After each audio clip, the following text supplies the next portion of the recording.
Bear down, Chicago Bears. La la la la la la la la la la la. The Bears are so bad. LaKeena, bad meaning good, good meaning bad. Caleb Williams is a clutch quarterback, and their head coach is the talk of the town.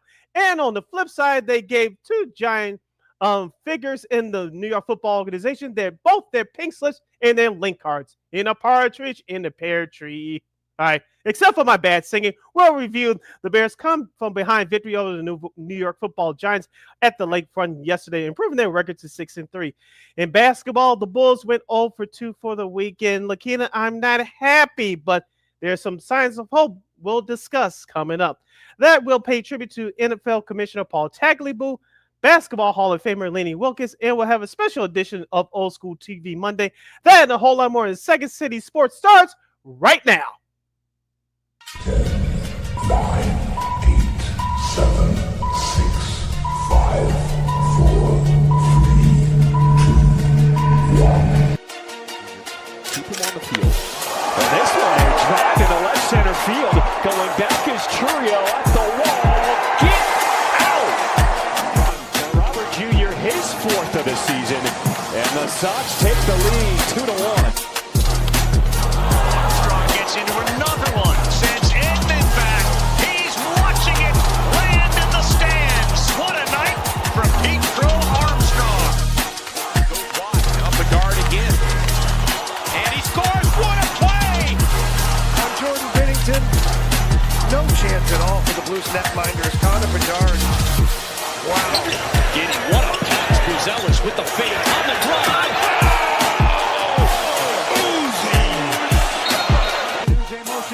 They're blitzing. It's picked up. Caleb throws. Middle of the field. Loveland catch. Breaks away the 30. Loveland 20. Loveland 10. Loveland end zone. Touchdown Bears.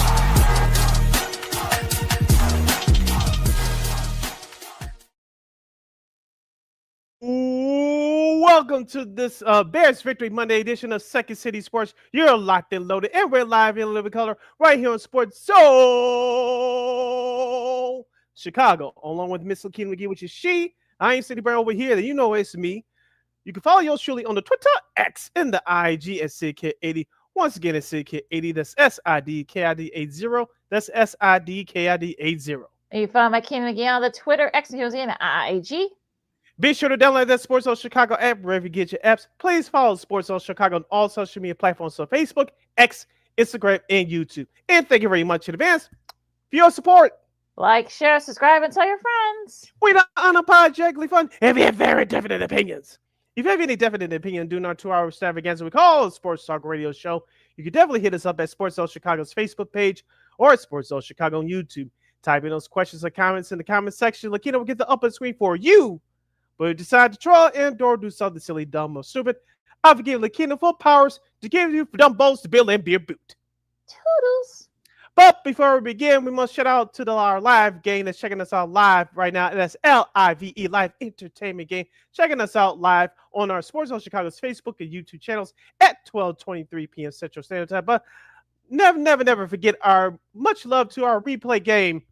Checking us out on the replay, also at Sports Zone Chicago's Facebook and YouTube channels.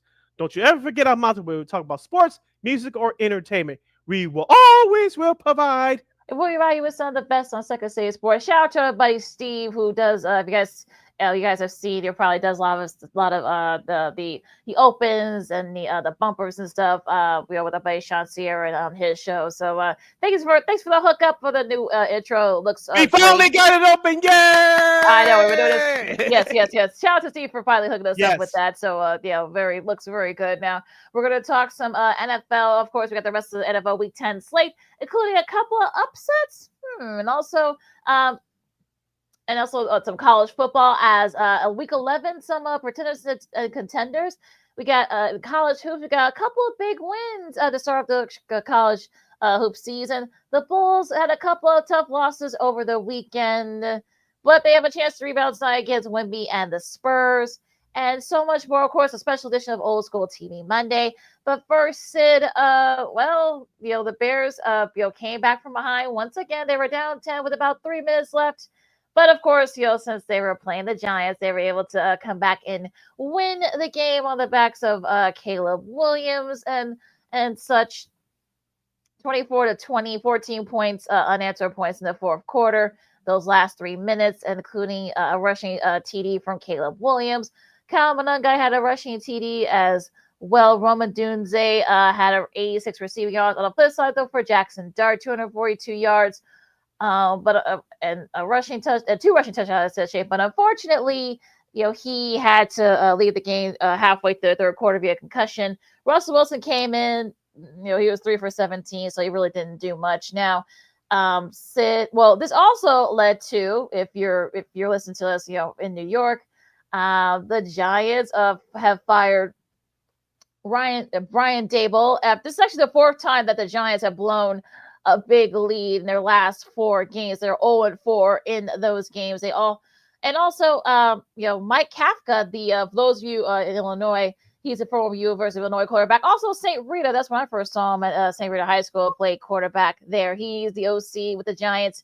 He's taking over.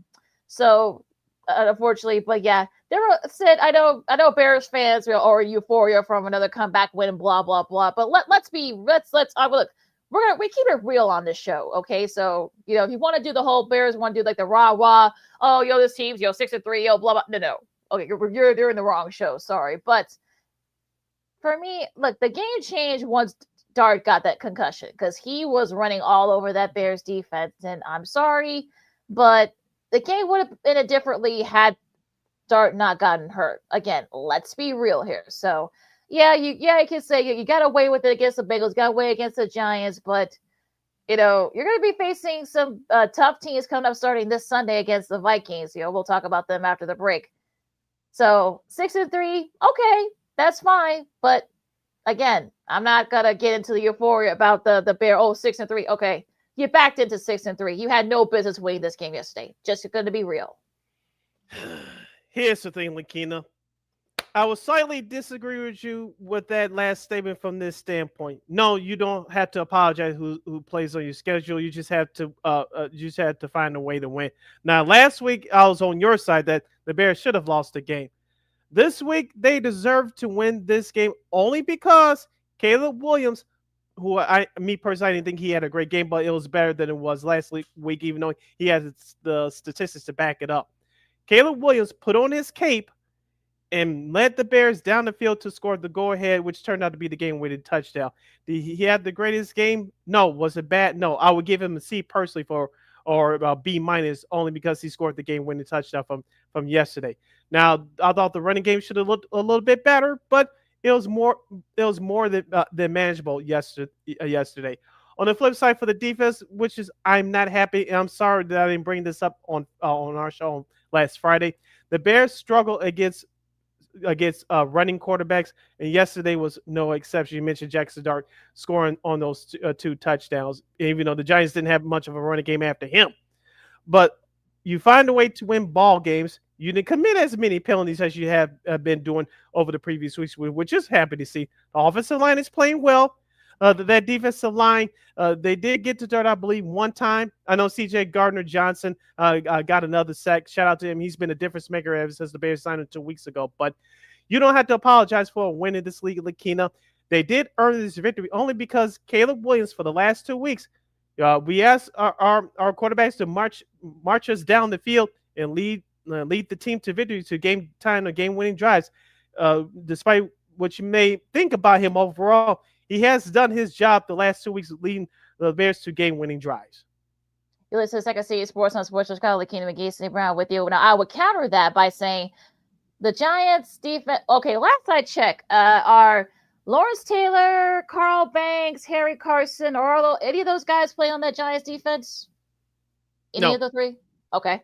No. Bengals. Okay, I can't think of anybody off the top of my head. Those '80s Bengals that went to some Super Bowls, but they were playing because that defense is actually pretty decent. Those Bengals defenses in the '80s. Mm-hmm.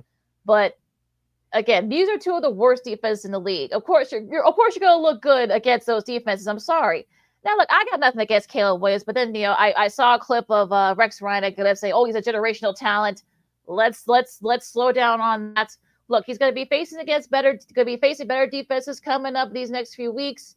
So again, if he does this against those defenses, look, I'll give him all the credit in the world. But for right now, I'm sorry, I'm not. look.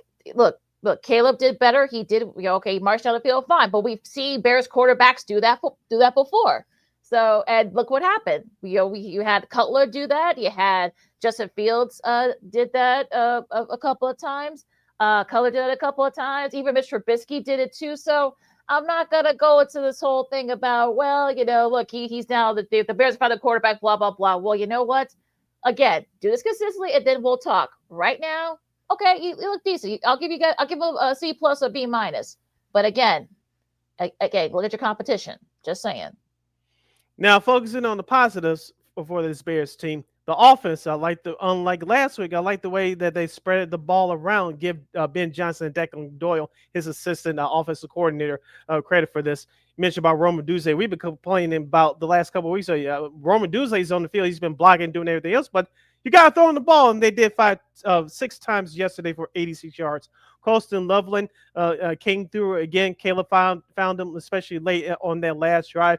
And Luther Burden, LaKeena, we've been worried about him since the Dallas game. They finally found him. He had 3 catches for 51 yards. And I was going through this with some of my guys, our colleagues that we used to work with at ChicagoLandSportsRadio.com. If Luther Burden needs some more playing time, who's going to be the I'm not going to say the beneficiary, but who's going to have to suffer less snaps? Is it DJ Moore? Is it Omalade Zacchaeus, who had a couple of chances to catch a couple of balls yesterday, but Caleb was our target with him on one. He is off target with Rome on another deep play early in the game. But if Luther Burden starts to produce like this, does it mean the end for DJ Moore? Does it mean the end for Zacchaeus? We'll see about that. And now in the running game, DeAndre Swift did come back. He did do well, but me personally, I would have set him another week and gave Carmen Managai the majority of the carries. But the Bears offense was operating yesterday. The one thing I did like that I didn't like regarding head coach Ben Johnson, the first 2 of the first 3 drives of the game, they went for it on 4th down. They didn't convert on any of them. Now, the first one they missed on 4th down, the ball was out of reach of DJ Moore. He stepped on the line in the end zone in that first quarter. I said, I like the call, but it would have been great if DJ Moore would have stayed in bounds. The other call I didn't like, in which they could have settled for a field goal there in that late in the second quarter, in that third quarter. I forget what that was, but you start to see what Ben Johnson likes to do on offense. If his 4th is short, he's going to be aggressive and going for it. Will this be the last time he does this? No. He's going to do it again at the course of the season. But LaKeena, we didn't expect this to be a high-scoring game like it was last week at Cincinnati. The Giants do have some playmakers on defense. No, they're not the greatest defense either, if you saw the stats yesterday watching the game. But for what the Bears were able to do yesterday, yes, they had some breaks go their way. It happens. But for what they did yesterday, they earned that victory, unlike last week in Cincinnati. We're going to take a really quick break after this message. We're going to talk the rest of the Week 10 slate, including a couple of upsets and such. And we also paid tribute to a Hall of Fame commissioner who passed away over the weekend. LaKeena McGee, Sidney Brown, Second City Sports on Sports of Chicago. More NFL Week 10, the breakdown, including sets and duds, coming up right after this. Hey, it's your boy, the Superback, Sean Sierra, and be sure to follow Sports Zone Chicago on all social media platforms, on Facebook, Instagram, and our Roku channel. You can find us at Sports Zone Chicago, and on Twitter, we are at Sports Zone Chi. Also, be sure to download our mobile app so you can take Sports Zone Chicago with you on the go.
Got it done here.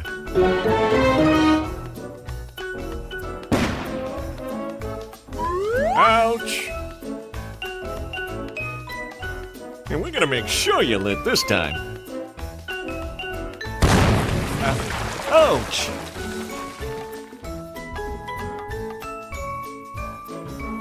You're not gonna get me this time.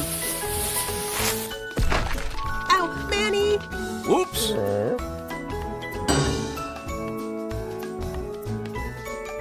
Let's try an easy one.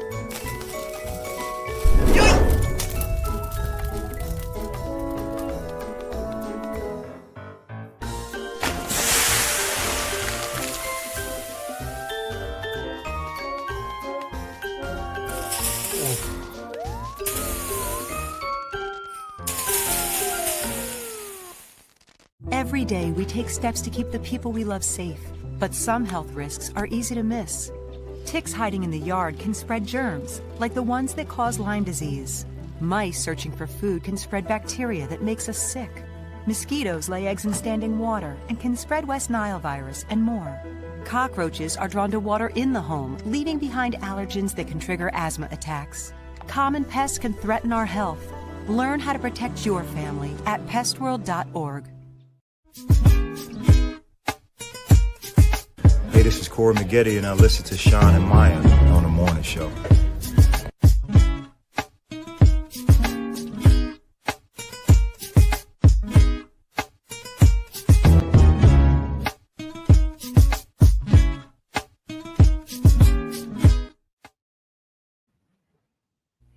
Welcome back to Second City Sports on the Bears Victory Monday edition. You're locked and loaded, and we're live in living color right here on Sports Zone Chicago. I'm Sid right here. LaKeena is there over there.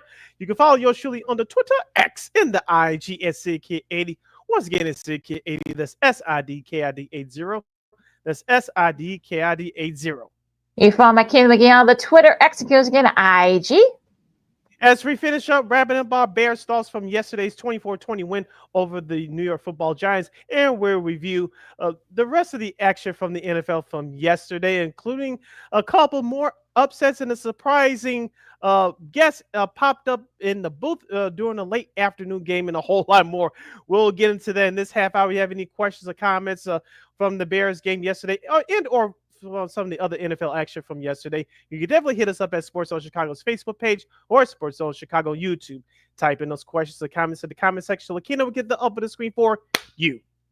Our first stop in the NFL wraparound for Week 10, we go to Germany as a quite entertaining game. You got the Colts, thanks to a rushing TD for Jonathan Taylor. That was his third, 244 yards, as the Colts beat the Falcons 31-25. Daniel Jones threw for 255 yards in the TD.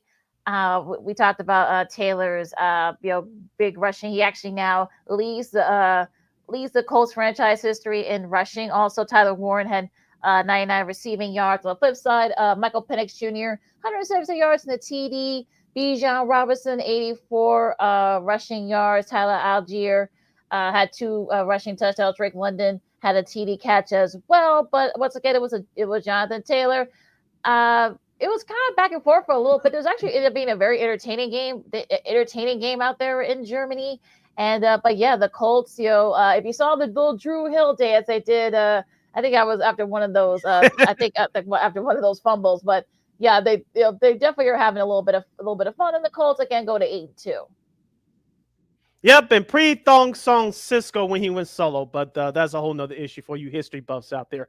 Regarding this game yesterday, LaKeena, I didn't watch it live until the fourth quarter. I said Atlanta was up by a couple of points, by 3 points exactly, and then the course the Colts, Daniel Jones let them down to a game-time field goal before Jonathan Taylor said night in overtime. A couple of things from this game. One, Daniel Jones's face during that game, he had a bloody mouth, but he recovered and had a bounce back moment or two in the late stages of that game. And 3 letters for Jonathan Taylor, MVP. Yeah.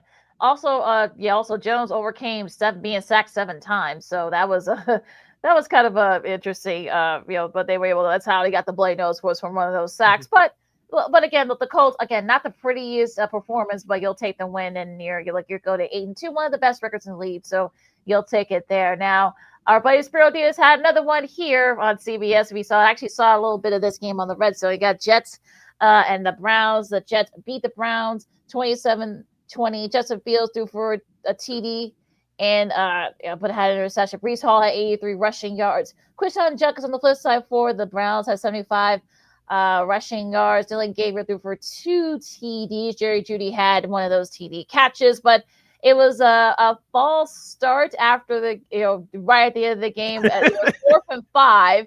And if you saw it, I forgot who number 99 was for the Browns. Cameron Thomas. He jumped off sides, and if you saw Buddy Spiro and Anna Marchlet, who were calling the game, of course, for CBS. Yeah. Even Spiro said, "Are you kidding?" Yeah. No, he was not kidding. And the right guard. No, actually, it was the left guard, John Simpson, for the Jets. He did a little dance after that. If you guys saw, no, Joe Tipton, I think that was his name, and you saw him do a little dance, and I think they were both doing something. But yeah, that was that actually ended up being one of the more entertaining games of the day, believe it or not. And what did I say last Friday on the show? Cleveland was favored by 2.5. I told you and Christine and everybody else who was listening and watching that Vegas was crazy. Well, I was proven right. The Jets, especially after them making all those trades around this time last week, a week ago tomorrow, the guys that didn't want to be part of Aaron Glenn's program, you're out of here. And the ones that wanted to play in the NFL, whether it's for the Jets or someone else for next year, you got on board and you saw what happened with brand new energy, new confidence. Justin Fields still great, even though Woody Johnson threw him under the bus a few weeks ago. The Jets responded like an actual football team. And on the flip side for Cleveland, outside, as I told you, Quinshon Judkins, the rookie running back, they had nothing else on offense. Shout out Jerry Jeudy, but they have nothing else on offense. That's why they're 2-7 right now. Now, will the Jets improve by the end of the season? Who knows? But I thought they were the better team. Plus, they were at home yesterday, and that's why they got the win, in my opinion. Let's see. We should see if they can build on that. So down to Houston we go, and probably one of the upsets, I guess. I actually picked Houston, but like I said, I wasn't very confident about it.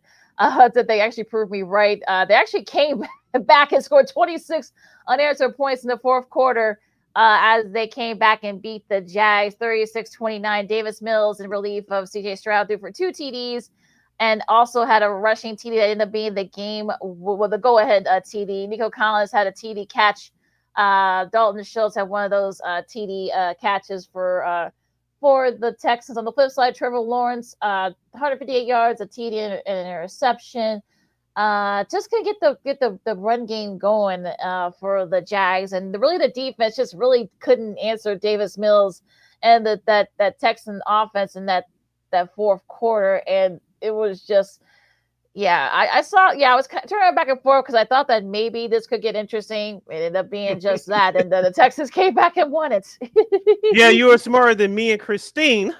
Davis Mills, I know he's been hanging around there for the last several years, being the second or third string quarterback for the Texans. But the Texans came back, outscored Jacksonville 26-0 in that fourth quarter. On the flip side for Jacksonville. This is a sign of a young team. You cannot close out games and you make critical mistakes. I thought the passing interference call in their last drive by Houston should not have been called, but what do I know? The refereeing in the NFL has been suspect for a long time, but that's a whole nother issue for a whole nother time. But give credit to DeMeco Ryans and his staff. The Texans are now 4-5 on the year, and I know the Colts are statistically running away with that AFC South, but Jacksonville and Houston perhaps will get into KC and some of the other teams, and it's going to be battle for those last few spots in the AFC wildcard. So let's not count out the Texans just yet. Do they still need CJ Stroud in the long run? Yes, they do. But as far as yesterday is concerned, Jacksonville melted down the stretch and Houston took advantage of it. Going to be interesting to see what Houston does. Now going down to Tampa. Again, one of the more entertaining games of this Sunday afternoon. 28-23, the Patriots held off the Bucks. Drake May had 2 TDs. It was a Travion Henderson show. He had 147 yards and 2 TDs, rushing TDs. On the flip side for the Bucks, Baker Mayfield, 3 TDs for the Bucks, 273 yards. The run game wasn't really a factor. Emeka Ibuka had 115 receiving yards and such, but it was really the defense and also that run game. The Bucks defense weren't able to slow down the rookie Henderson. Yeah, I watched most of this game like you did too, live via this computer screen exclusively. And here's the thing: New England set the tone with their first touchdown in the game, scoring on their opening drive. Tampa Bay tried to catch up, but you could tell that the Patriots controlled the tempo of the game throughout, from the first quarter to the last whistle. You nailed it right on the head for Tampa Bay. The lack of a running game, and they missed Chris Godwin as well. Yes, the other receiver, Mike Evans, is gone for the year. We know that, but Tampa Bay was trying to play catch up. And let's not forget, Stephon Diggs had a couple of big catches yesterday too. Kyle Williams as well. You mentioned my guy Travion Henderson, from the rookie running back from Ohio State. I think he got dinged up too toward the end. Excuse me, toward the end of that game. I know they play on Thursday against the Jets, but he had a career game. And I said this, and I quote: "Ramondre Stevenson, nice knowing you, but it's the Travion Henderson show from now on for the New England Patriots in the running game." Give Mike Vrabel credit, their head coach. I think he's a front runner for the head coach of the year. Let's give Josh McDaniels, their offensive coordinator, credit as well. Don't trust him to be your head coach, but offensive coordinator, he's great at it. And you saw that again yesterday for a New England team. Yeah, it's going to be interesting, though, if I'm sure he's going to get called for jobs, but we'll talk about that at a later time. Now, probably one of the, if not the upset of the day was the Dolphins. I don't think anybody had this coming. 30-13 over the Bills. Tua had 173 passing yards, overcame 2 interceptions. Devin Akane had 174 rushing yards and 2 TDs. On the flip side, for the Bills, Josh Allen, 306 passing yards and 2 TDs. Only 53 rushing yards for James Cook. He wasn't cooking, unfortunately, yesterday. But I mean, I think Miami, I don't know. Look, it's probably too late. They're 3-7. It's probably going to be too late for them to perhaps contend for a wild card spot, but they kind of sent a message. And also, too, what the heck's wrong with Buffalo? I think that run defense for Buffalo will probably come back to bite them. Yeah, and it happened again earlier in the season against the Atlanta Falcons, and it happened again yesterday. We mentioned about their defense. We thought it was going to be good enough to hold down the fort. Right now, it is not. The Miami Dolphins, as you mentioned, they played inspired football yesterday, and maybe they do finish the season strong and help Mike McDaniel save his job going into next year. But I think the only person in the world that had this on their scorecard was Adam Archuleta on CBS, wherever he was at, whether it was on TV, podcasts, or social media. He had this as an upset, even though him and Spirit did not call this game. But the Bills have struggled in Miami over the last few years. So, give the Dolphins credit. The Bills, they gotta follow this one away quickly. They host Tampa Bay next week at home. Yep. So we'll see if the Buffalo can bounce back. Here, Baltimore, they're getting it going. They're 4-5 now after beating Minnesota 27-19. Lamar Jackson, 176 yards and a TD. Derrick Henry, 75 yards, I should say. Zay Flowers was the top receiver there. On the flip side, though, for JJ McCarthy, he threw a TD and such. I know Aaron Jones. I know he left early because he re-aggravated that shoulder injury. Jalen Naylor, that's who the Bears are going to be facing next week. 124 yards and a TD catch. Now, there was a couple of calls there for that should have went the Vikings' way. It did not. But again, even still, I mean, if you're Baltimore, you're 4-5. Everyone else in the division is losing, so you can probably sneak back in there, perhaps win the AFC North if they keep it going. Sorry, Vikings defense. Mr. Jackson's for real. Shout out Outkast, who made the Rock and Roll Hall of Fame over the weekend along with Salt and Pepper. But I did watch some of this game yesterday. Lamar Jackson, that offense struggled in that first half to get it going. All 9 of their points were on field goals, but they got it together in that second half. Derrick Henry still has some juice left in that motor. And that Ravens defense stepped up in that second half. On the flip side for Minnesota, not 1, not 2, not 3. Sorry, LeBron. 8 false starts at home. That's inexcusable. And yes, you can blame coaching to a certain extent, but that all goes on the players. And JJ McCarthy, I still believe that Minnesota's not very happy with him, even though technically this is his second year. This is his first full year starting, and he's still learning on the job. And with that being said, 8 false starts cannot happen in a game. You're not going to win any games. And Minnesota fell flat on their face yesterday. Yeah, not only that, there were a lot of fumbles and drops in this game. So again, not the prettiest. There was some, like I said, there was a call, I guess, that there was a TD that was called that didn't get called. So again, this could be, I'm sure Minnesota people aren't very happy about that. But again, your defense didn't really, and look, Lamar didn't really play his best game since coming back. So, but again, it was the Ravens defense that kind of propelled him to that win with another interception from Marlon Humphrey and Malachi Stark. So, Minnesota again, you get gear up for that game against the Bears. We'll see if they can bounce back. And but yeah, they got to clean up the little smaller things, especially you're halfway through the season. Like, you got to clean up that stuff, especially if you're at home. Yep. And the way they performed, I'm talking about the Vikings in the second half, it did not help them. So, and like I said, we'll see what happens when they host the Bears. The beloved next Sunday. All right, the last of the noon games, we go down to Carolina, and a little bit of an upset here, I guess. Tyler Stone threw for 2 TDs as the Saints beat the Panthers, if you want to call it an upset, I guess, 17-7. On the flip side for Bryce Young, 124 passing yards. Rico Dowdle only 53 rushing yards and a TD. Chris Olave was the difference here. Had 104 receiving yards and a TD catch. But yeah, they just couldn't get their offense going. I'm talking about the Panthers, and they fall to 500. And look, if any chance they want to get into the wild card spot, this is the kind of loss that can come back to bite you. Yeah, the Panthers are not ready for prime time just yet. Me, Christine, and yourself had Carolina on Friday, but I said during our pitch segment that the Saints would play them tougher because it's a division game and no one's giving them a shot.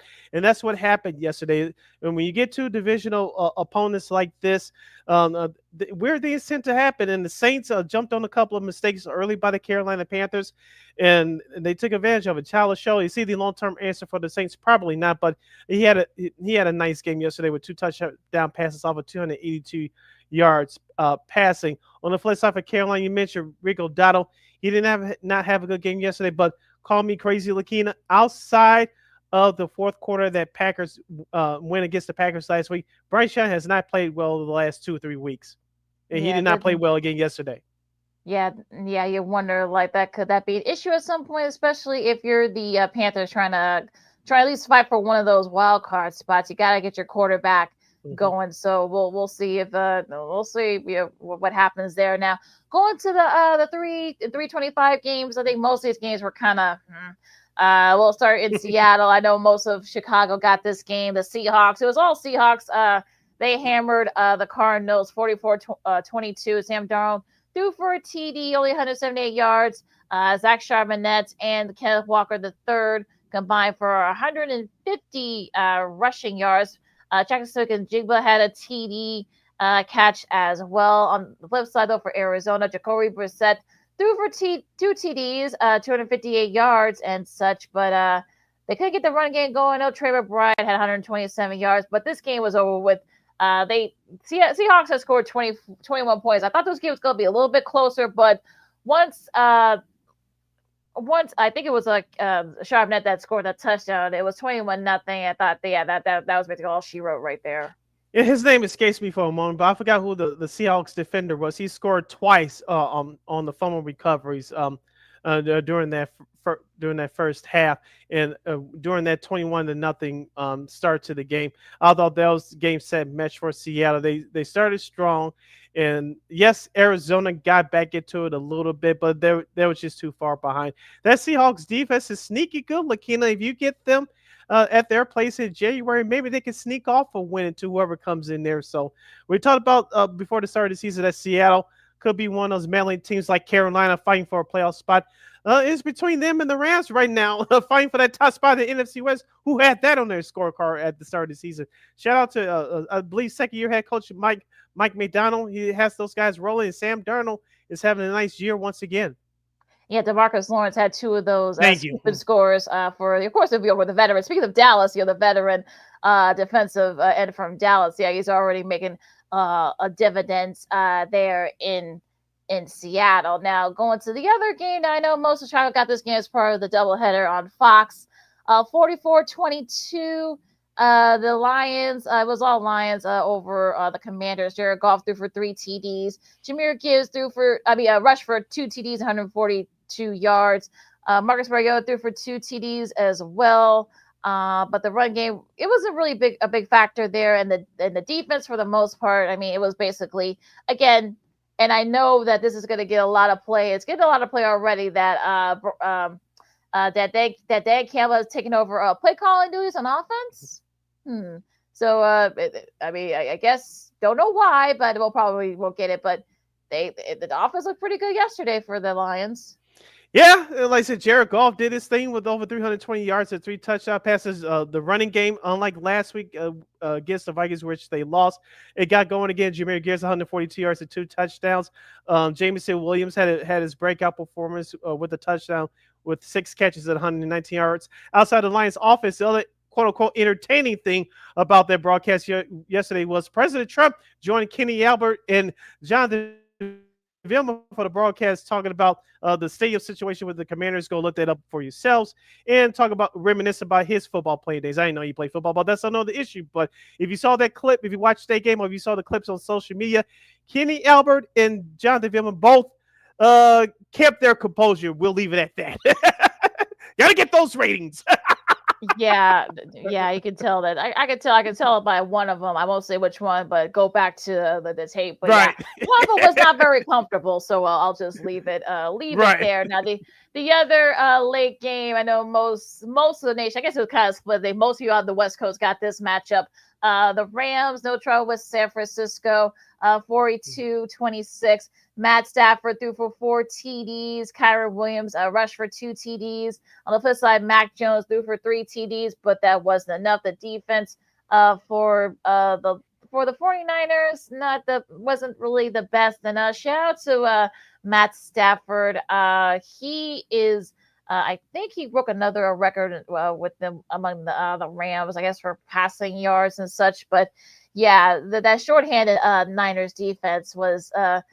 They basically, Devontae Adams, I know he pulled out with a hamstring injury. Puka Nacua, they were able to kind of like make mincemeat out of that shorthanded defense of the 49ers. Well, the Rams made a fool out of me because I had the 49ers in an upset in this key divisional better. I know that the 49ers beat the Rams at that place at SoFi early in the year, but that Rams offense, when it's right and with Matthew Stafford healthy, is among one of the best in the game. And let's have this debate probably at another time. But Matthew Stafford should be in the conversation for MVP.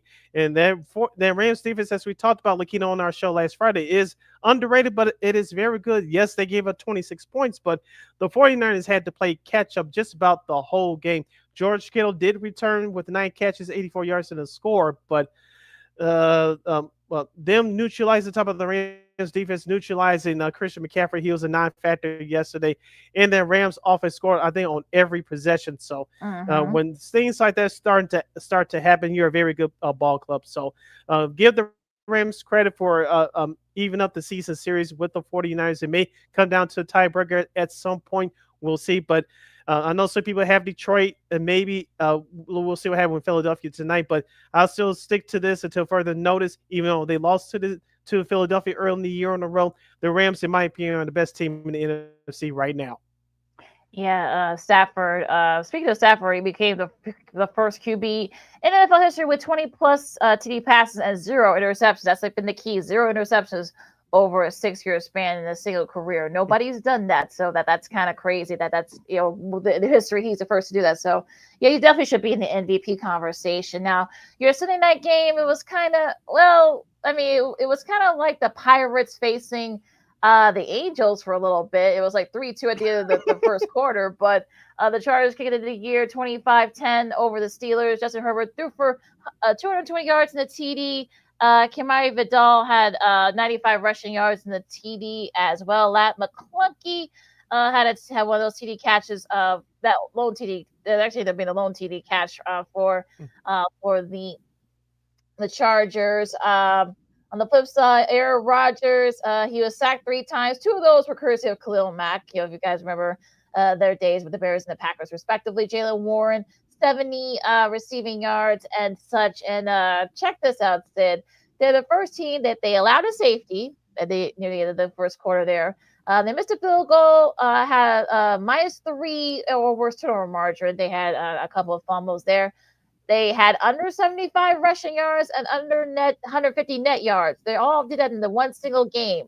No team has done that since the Vikings when they did that against the Steelers of all teams in Super Bowl 9 all the way back in 1975, so 50 years ago. Yeah, so, but yeah, again, look, Jim Harbaugh, he likes these kind of games, so you take the win if you're the Chargers. Yeah, so we said on this show last Friday during our pick segment, don't be fooled by the Steelers. Upset win over the Colts last week. The real Steelers were going to show themselves, and like you said, I did not watch not a minute of this game because I knew it was going to happen. I didn't think it would get this ugly, but we just trust Jim Harbaugh. He knows what to do in these situations. Justin Herbert, as you mentioned, now 4-0 in primetime games this season. I believe Aaron Rodgers is now 0-3. So, as I said before, the Steelers need a running game. They should have made a move for a running back at the trade deadline. They didn't do it. The defense can only hold up for so long. And do we start to question the last days of Aaron Rodgers? I think so. Yeah, I think it's not looking good. It hasn't been, so far. It hasn't been good out there. It has been kind of at best.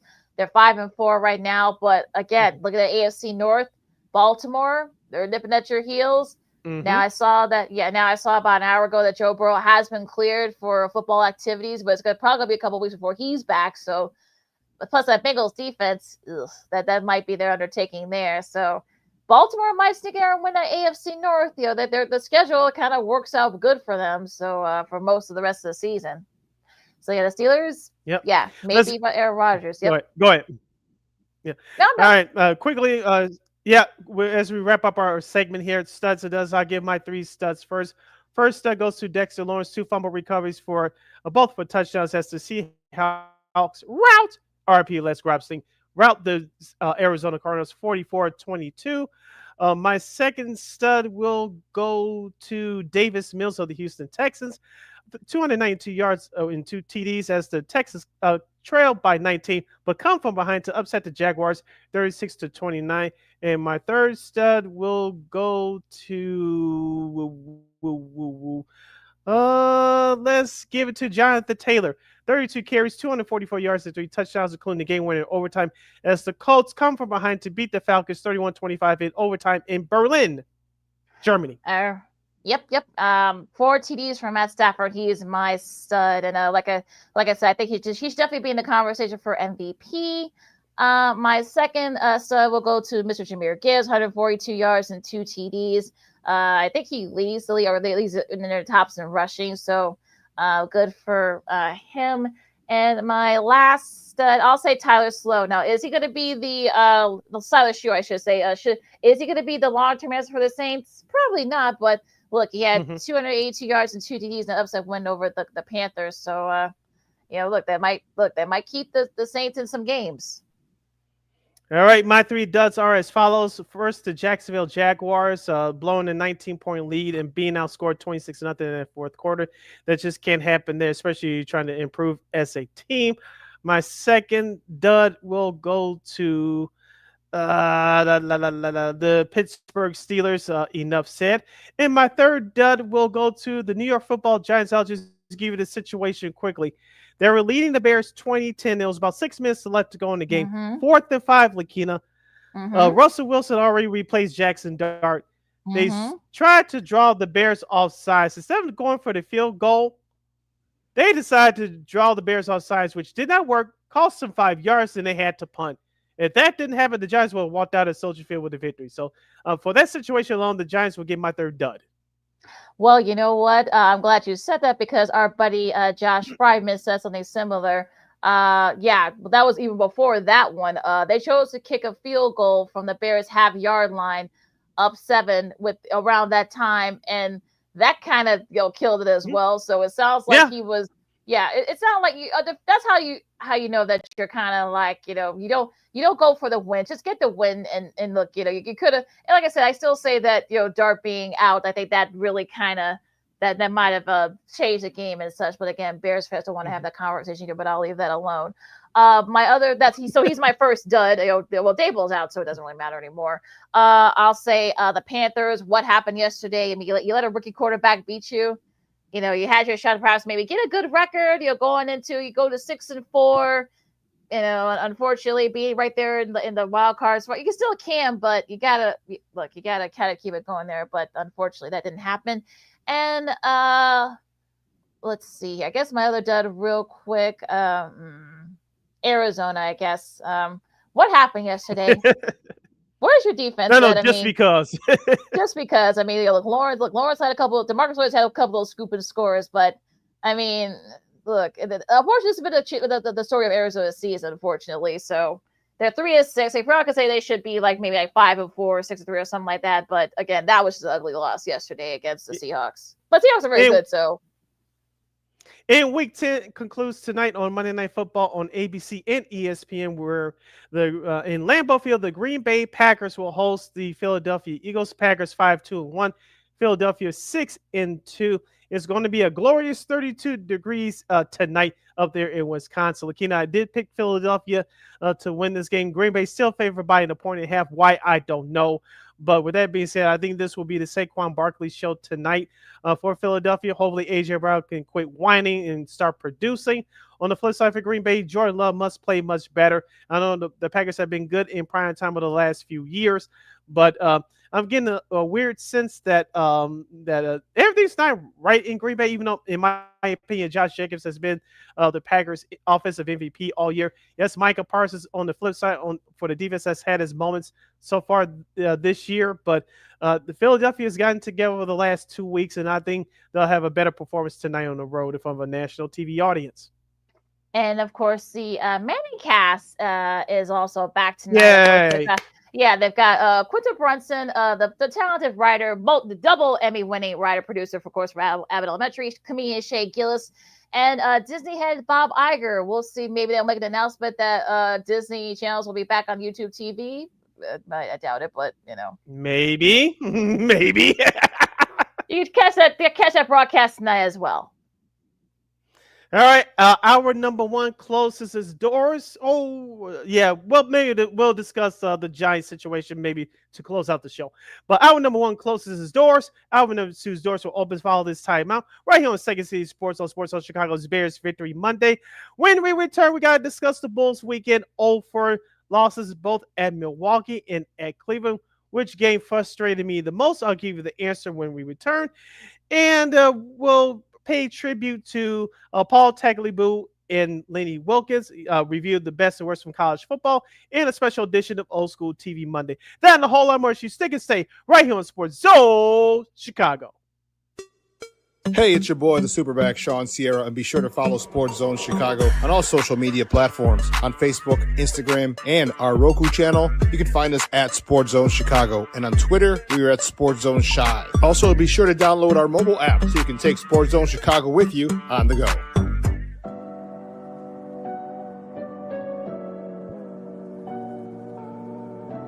How do you take care of your mind health? For my mental health, I meditate in the mornings. I have my dogs. They're the best. I just find ways that help me just relax. Finding things that make me happy, like being close to my family. I meditate a lot and read books. I have hobbies outside of the game. I'm able to switch off. I'm able to turn my brain off from the game of basketball. Your mind health matters. Your mind health matters.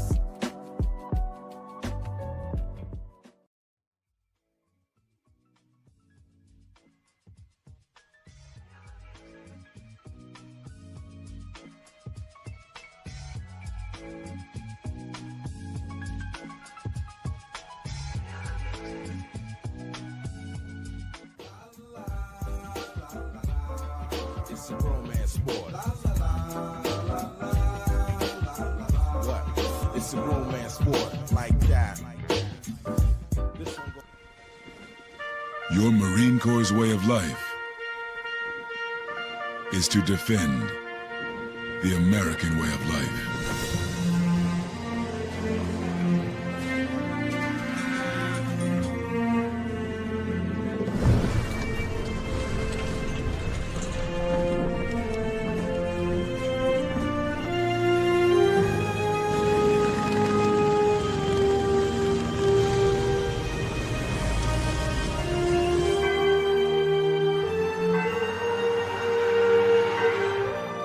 Every day, no matter where we serve.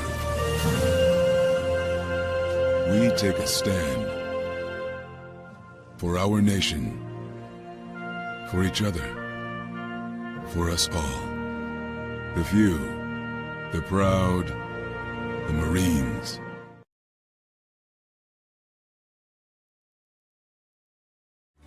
Everybody in a work zone is someone's somebody. This is my mom. She works for KDOT. This is my dad. This is my mom. This is my daddy. This is my sister. This is my daddy. This is my son, Scott. He was killed while working in a highway work zone. When you drive through a work zone, drive like a life depends on it. Because it does.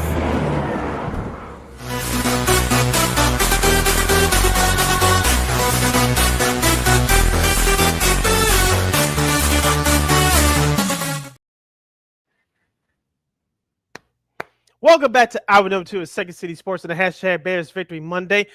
You're locked and loaded and we're live and living color right here on Sports Zone Chicago. I'm Sid, which is me. LaKeena McGee over there is she. You can follow your Shirley on the Twitter X and the IG at SidKid80. Once again, it's SidKid80. That's SIDKID80. That's SIDKID80.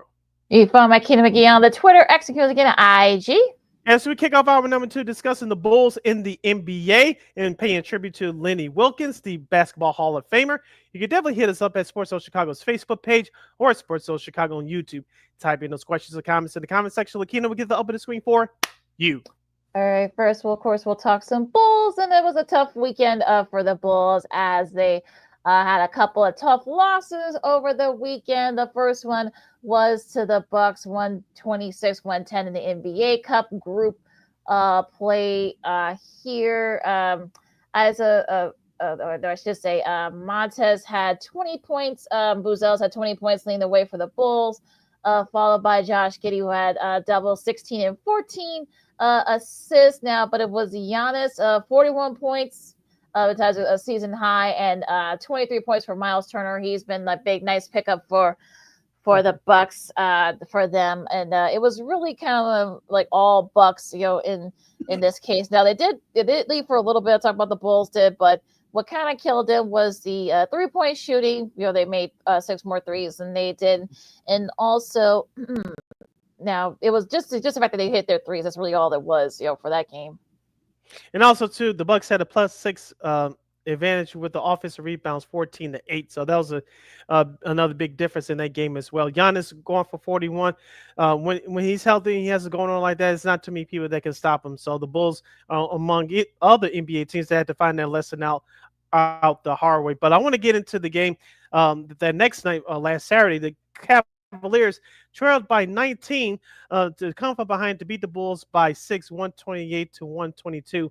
And the bench actually did well for Chicago, scoring over 50 points despite struggles from Matas Buzelis offensively, and despite Vucevic only totaling 9 points. Between those two that I mentioned, they combined for 13 points from your 2 frontline starters. So that's just, you're not going to win much games in the NBA, today's NBA, especially with both of your stars putting up numbers like that. But Trey Jones, my guy, he only had 1 steal, but he had 17 points in the starting role, so he's starting to increase his scoring, which I like. Josh Giddey, 15, 9, and 6. Once again, he did a great job. My guy Jalen Smith had his best game of the year coming off the bench, 18 points, 11 rebounds. But they held Donovan Mitchell in check early in the game, but he scored 12 of his game-high 30 points in that fourth quarter. Cleveland starting to hit that shots, and a couple of their role players came through as well, including DeAndre Hunter scoring 29 points. And Tyson, their point guard, he had 17 points and 7 rebounds. Yeah, Mitchell made that go-ahead basket with 34 seconds left and scored 8 points in just over a minute. That helped the Cavs beat the Bulls. And this is the kind of thing where you're just like, okay, that defense just wasn't. They held him in check earlier, but he kicked into gear, and that's why they were able to pull that win out. So yeah, it's one of those things where you're just like you're bummed about that, but again, these ones happen in the long NBA season. So the Bulls fall to 6-3. They will face Victor Wembanyama and the Spurs tonight at the UC.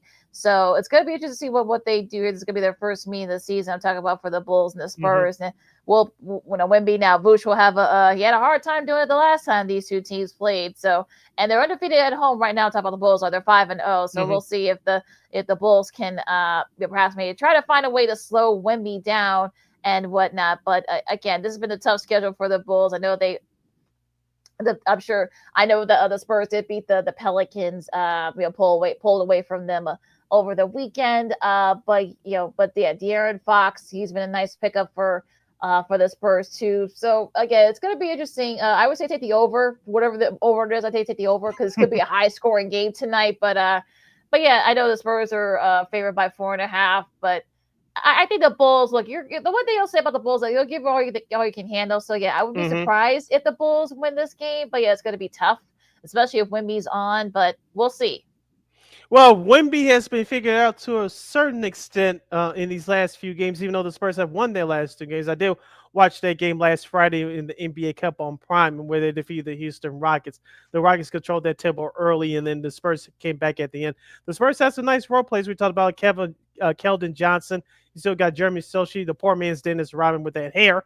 But I digress from his style, his hairstyle. But also, too, let's not forget you have Harrison Barnes, who we talked about last year on the show, LaKeena, when the Spurs picked him up, the 14-year veteran. He could definitely nail it from the outside.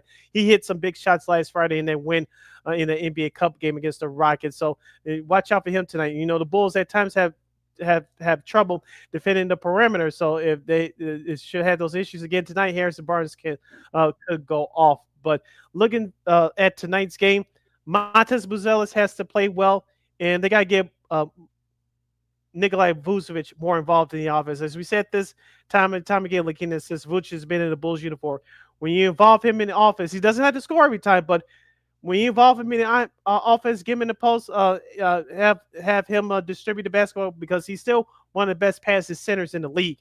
And when you have him do that, get him involved in the offense, recognize the double team when it comes, he kicks it out to the open guy. And the Bulls have actually been doing that as a team all year, playing team basketball, having 6 guys averaging double figures. So when you have Vooch involved in the offense, it makes everything that much easier for his teamites.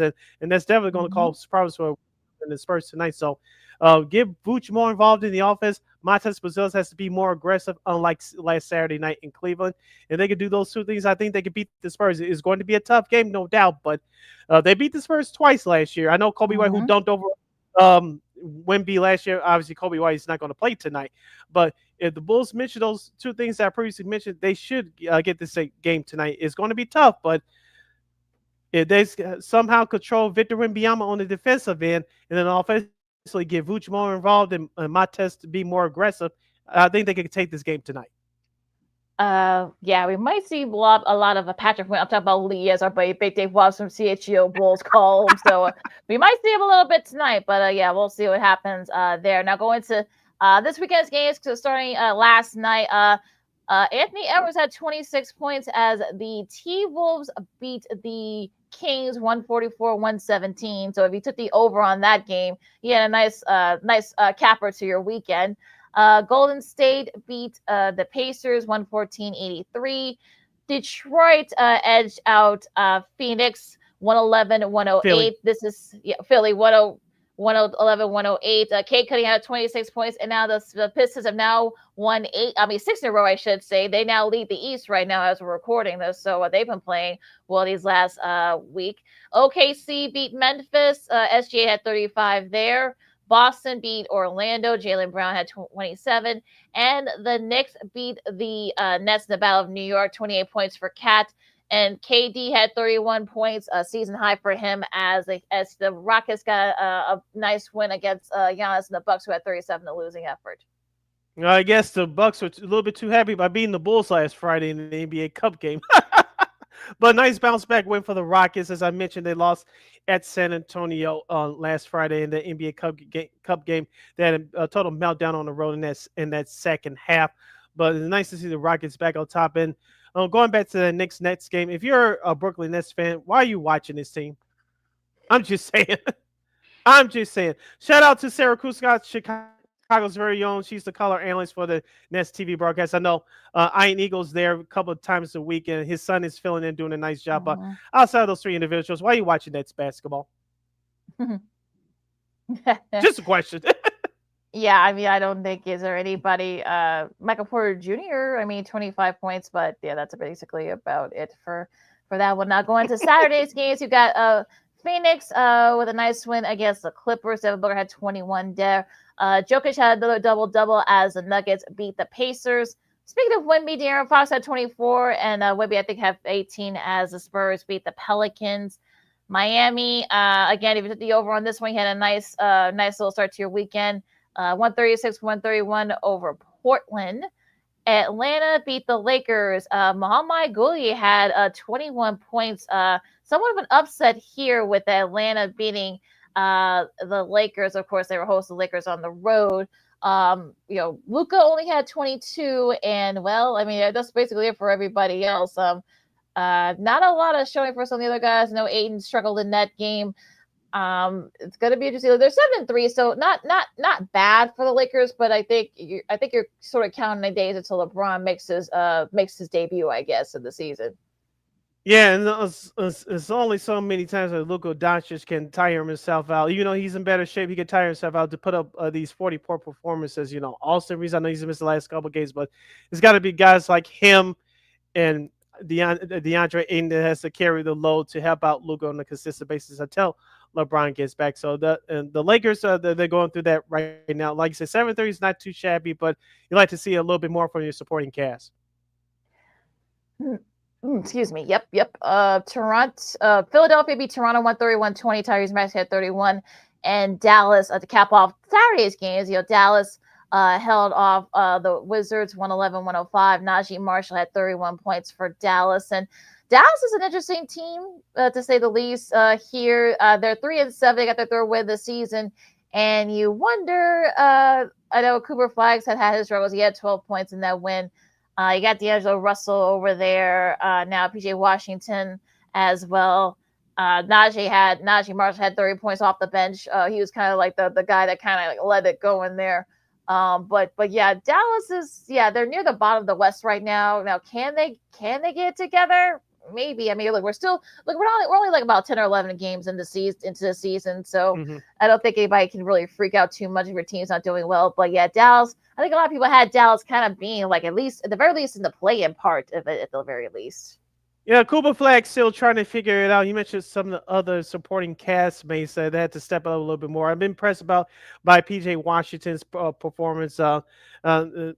I'll leave the off the field stuff alone, and so has he. But with him, his on field performance, he got that contract extension in the summer. He's definitely earned that. I'm talking about Washington. Like I said, Najee Marshall has some nice moments last year, but he has to step up a little bit more. D'Angelo Russell, supposed to be one of those veterans on that team. He has to step up a little bit more too. But the injury to Anthony Davis is huge for that squad because he when he's healthy, we talked about all the time that he's a top 5, top 10 player in the league. And so when he's healthy, they're controlling that paint. It makes the job much easier for those other guys. So hopefully Anthony Davis will be back soon and healthy. As soon as that happens, I think Dallas will take off again. But those supporting castmates I just mentioned, they have to step up a little bit more, and they got to play better defensively. They haven't been doing that consistently thus far this year. That's really been a problem for Dallas so far, the inconsistency. That's really been the thing here. Now, going to the second week of NBA Cup games from Friday, OKC beat Sacramento. Isaiah Hartenstein had 33 points there, a season high for him. Denver beat Golden State. I saw a little bit of this game here in that court. That Denver court's very love that court that Denver's using. It's actually probably one of the better courts, I think. 26 points for Nikola Jokic, 23 points for Murray as well, and also Aaron Gordon had 18 as the Nuggets held off the Warriors. Speaking of the Warriors, of course, we know Steph's been out the last couple of games, so that's been kind of shown a little bit there. Butler had 16 and 17 for Draymond Green, who led the way there. But yeah, you can tell that the Warriors are struggling a bit without Steph in the lineup. Yeah, we talk about Steph getting older, and I believe now in year 17. So when he's healthy, he makes everything go for that Warriors squad, especially offensively. You mentioned Draymond Green; he's their emotional leader and their lead anchor on defense. But on the flip side for Denver, we talked about this before the season started. They have a Nikola Jokic has a better cast around him. You talk about Aragorn, you talk about Jamal Murray, but it's Cam Johnson. They brought back Bruce Brown, and don't forget about Christian Brown. What could Brown do for you? You saw what he did last year, and of course in the NBA Finals a couple years ago. So Jokic has a better castmates around him this year than at any point last year. So when all of them are healthy and filling in their roles, Denver is very hard to beat. Yeah, so Denver, could be maybe some people's Clippers to win the title again. We'll see. Now, Minnesota, of course, and Anthony Edwards' return had 37 points as the T-Wolves, no trouble with the Jazz. Memphis beat Dallas. Cedric Coward had 21 points. Miami beat Charlotte. Norman Powell had 25 there. Harrison Barnes, we talked about him earlier. He had 24 points as the Spurs. We talked about that. They beat the Rockets. Detroit started their winning streak. They beat Brooklyn. Toronto pulled away from Atlanta. Cleveland, 148. Easily one of the highest scores of the season over Washington and Orlando. Franz Wagner had 27 points as the Magic beat the Celtics. Yeah, Orlando quietly starting to turn around a little bit. Jamal Mosley and crew starting to get that young squad turned around. So a little bit. They still have some ways to go, but Orlando starting to get back on track a little bit after struggling for the first couple weeks to start the new season. Yeah, so maybe we can maybe they can get a little bit going here now. Now again, like I say, we're only 10, 11 games, independent how many teams your teams have played. So yeah, I think right now you really can't make any assessment of anybody. Now, speaking of going into this week's games, I should say, the Lakers continue their East Coast trip against Charlotte. We'll see if they can get back on track. Now, the first game on Peacock, this week on Monday tonight, you got the Wizards and the Pistons. The Pistons, like I said, have won 6 in a row. We'll see if they can keep it going. Portland continues their East Coast trip. They face Orlando, Cleveland, and Miami. That should be interesting. The Spurs, of course, talking about Spurs and the Bulls. Milwaukee and Dallas, you got Giannis versus Cooper Fly. That should be an interesting one tonight. New Orleans and Phoenix. Utah hosts Minnesota. Yes, I know they played already, but again, we're doing this weird scheduling again. Atlanta and the Clippers. That's going to be NBA TV game tonight at 9:30 on tonight. Tomorrow, Tuesday, for Veterans Day, you have Toronto visiting Brooklyn to take on the Nets. Memphis will travel to New York and then lone visit to MSG as they'll face the New York Knicks. NBA Coast to Coast tomorrow on NBC on your local NBC affiliates.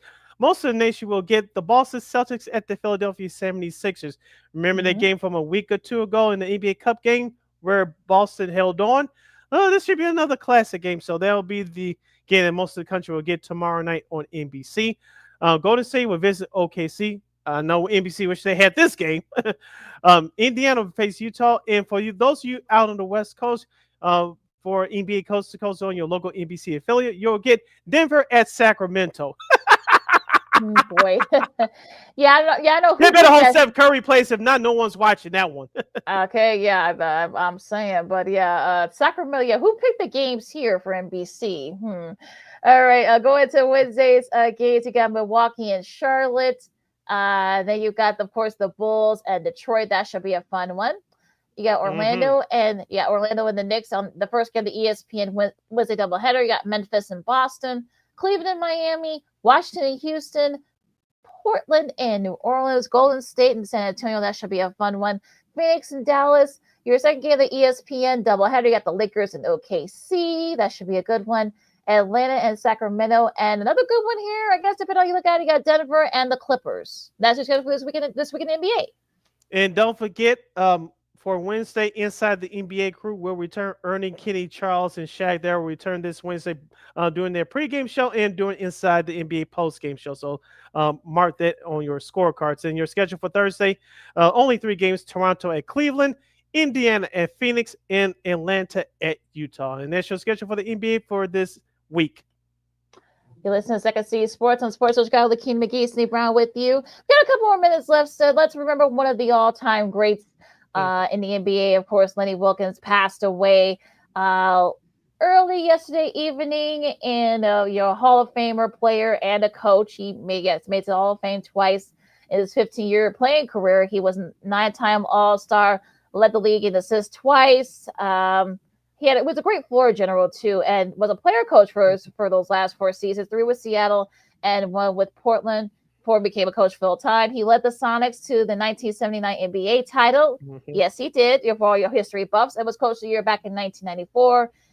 He became the first Black coach to be the all-time coaching. If you guys remember that moment that he was coaching Atlanta at the time. He also coached with the Trailblazers, of course, the Sonics, Cleveland, Toronto, and finishing up with the Knicks, of course, before retiring in 2005. 2004 to 87 games he coached. That's the most in NBA history. He also won a gold medal with the 1996 U.S. Second Dream Team. He's only one of 5 men to be inducted to the Basketball Hall of Fame as both a coach and a player, joining guys like John Wooden, Bill Sherman, Tommy Heisen, and Bill Russell. So just a really great player. And also, if you saw Rick Carlisle's comments, I know they coached together for a little bit for a few years as he got into coaching after he retired. Such a really good guy too, as well. Very, very smooth. Very, was a great snappy dresser. We saw some of those old games when he was coaching Seattle. How he was dressing. He made polyester very popular back in the day. Yeah, outside of Clyde the Glide Frazier. But during those early years with the Sonics, as you mentioned, you talk about downtown Freddie Brown. I believe he's passed on now, and of course the late great Dennis Johnson. Of course, Jack Sigma.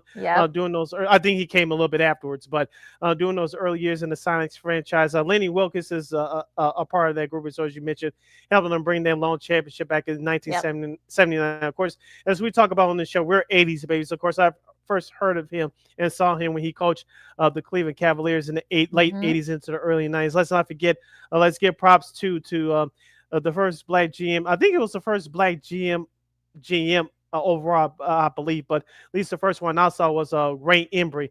He was a GM of those Cavaliers teams in the late 80s and the early 90s. Remember, they were a step behind the Bulls, and I still say this to this day.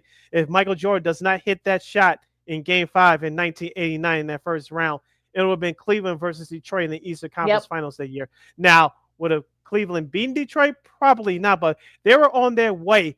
They were a step behind the Chicago Bulls. The Bulls were establishing themselves, but Cleveland was right behind them.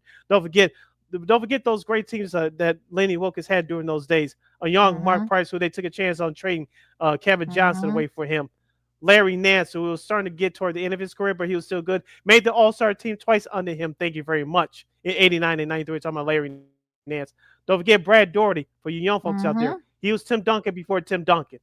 And let's not forget Craig Elo. Yes, we show highlights of him being embarrassed by Michael Jordan and everybody else, but he was still a hell of a player. So those Cleveland Cavaliers teams that Lenny Wilkens coached, they were very good, but they ran up against Detroit. They ran up against Chicago. Yes, Boston's era was coming to an end, but those other teams I just mentioned, Cleveland had to get over, and they just couldn't quite get over it.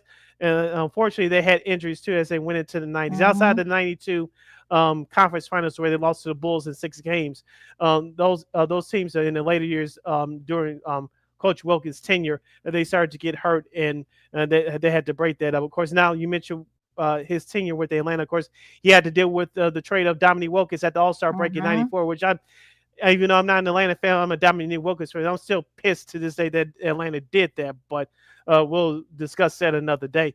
But those were some good Hawks teams that he coached as well. Let's not forget, after that trade of Dominique Wilkins, a couple years later, they traded for Dikembe Mutombo. They got Christian Laettner, a young guard named Steve Smith. Their problem was they couldn't get past the Chicago Bulls. Yeah, especially during the 1997 playoffs. Of course, when Jordan dunked over Mutombo in Game 5, and that was the end of that. But those were some good teams, but they just couldn't get by Chicago. And of course, after Butch Carter, Chris Carter's brother. Yes, that Chris Carter for the Minnesota Vikings. They're brothers, folks. Yep. He took that team. Oh, sorry for the mistake, folks. Of course, Lenny Wilkens took over that Toronto team with the young Vince Carter. Dale Curry's on that team. Antonio Davis from Indiana. Who else?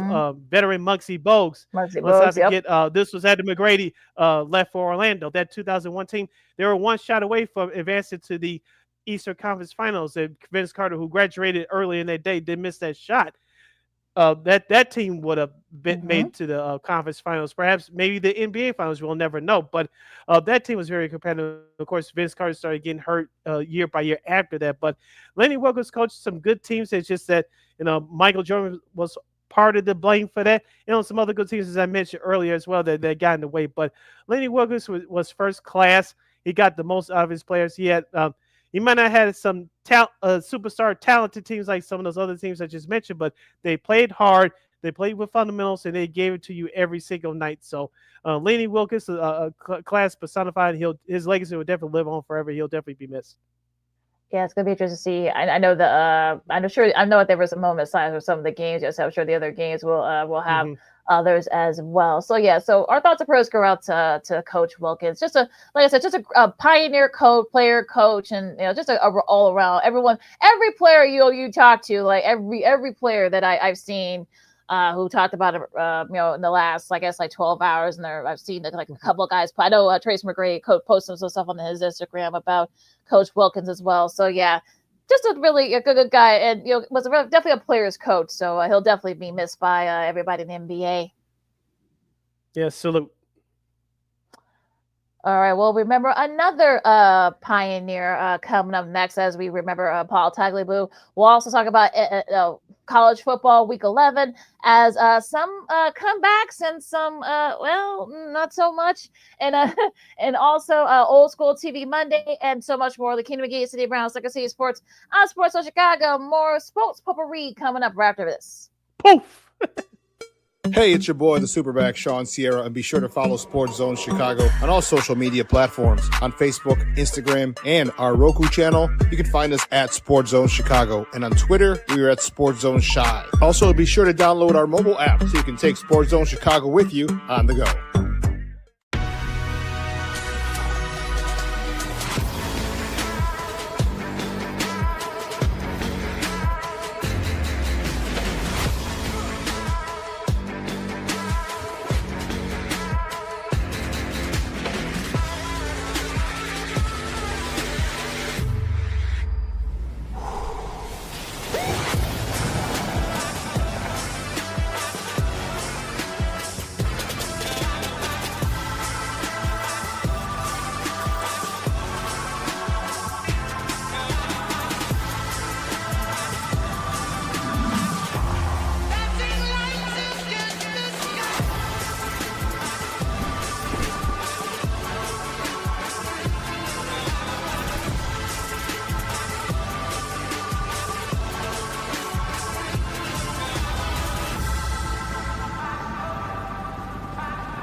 Got it done here.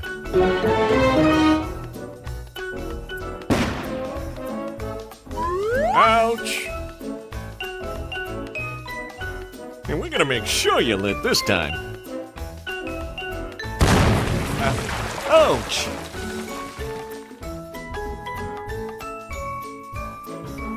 You're not gonna get me this time. Ow, Manny! Whoops!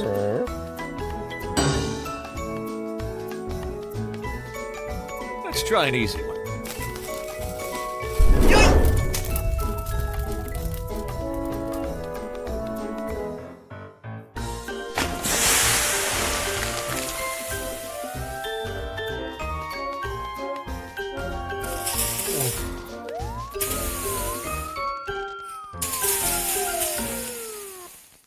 Every day, we take steps to keep the people we love safe, but some health risks are easy to miss. Ticks hiding in the yard can spread germs, like the ones that cause Lyme disease. Mice searching for food can spread bacteria that makes us sick. Mosquitoes lay eggs in standing water and can spread West Nile virus and more. Cockroaches are drawn to water in the home, leaving behind allergens that can trigger asthma attacks. Common pests can threaten our health. Learn how to protect your family at pestworld.org. Hey, this is Corey McGee, and I listen to Sean and Maya on the morning show.